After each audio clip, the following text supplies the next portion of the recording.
க்ளோமேக்ஸ் பாலிஷ்னு ஒன்று இருக்கு. French polish நார்மலா நம்ம சைட்ல யூஸ் பண்ணக்கூடிய பேசிக் பாலிஷ். ஓகேங்களா? ஸோ இது வந்து ரெண்டு விஷயம்.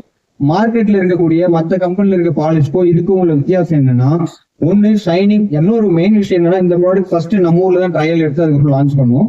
ஸோ பேசிக்கா என்னன்னா, நார்மலா வந்து எல்லா பாலிஷுமே மழை டைம்ல வெள்ள வெளியே பூத்துட்டு வந்துடும். நிறைய இடத்துல நீங்க பாத்தீங்கன்னா தெரியும். இது வந்து கண்டிப்பா வராது. ரெண்டாவது, இருக்கிற பாலிஷ்லயே ஹையஸ்ட் கிளாஸி இருக்கும், ரேட்டும் கம்மி. எப்படி சார் ஹையஸ்ட் கிளாஸி கொடுக்குறீங்க, ரேட்டும் கம்மியா கொடுக்குறோம் அப்படின்னா, இது வந்து நார்மலா மார்க்கெட்ல இருக்கக்கூடிய என்சி டெக்னாலஜியே கிடையாது. ஓகே, பாலியஸ்டர்னு ஒரு ப்ராடக்ட் சொன்னீங்க, அதனுடைய ரெசின்ல ஒரு குறிப்பிட்ட குவான்டிட்டி மட்டும் இதுல ஆட் பண்ணிருக்கோம். ஸோ பாலியஸ்டர்னா என்ன சொன்னேன், இருக்கிறதுல ஹையஸ்ட் ஷைனிங் இருக்கும்னு. ஸோ இதுல வந்து பாலியஸ்டரைஸ் ரெசின்னு சொல்லிட்டு ஒன்னு ஆட் பண்ணிருக்கோம். அது என்ன விஷயம் கொடுக்கும் அப்படின்னா, ஹையர், அதாவது இருக்கிறதுல ஷைனிங் அதிகமா கொடுக்கும். சரிங்களா? அந்த டெக்னாலஜி கொடுத்துருக்கிறதுனால இதுல கிளாஸியும் நல்லா இருக்கும். And then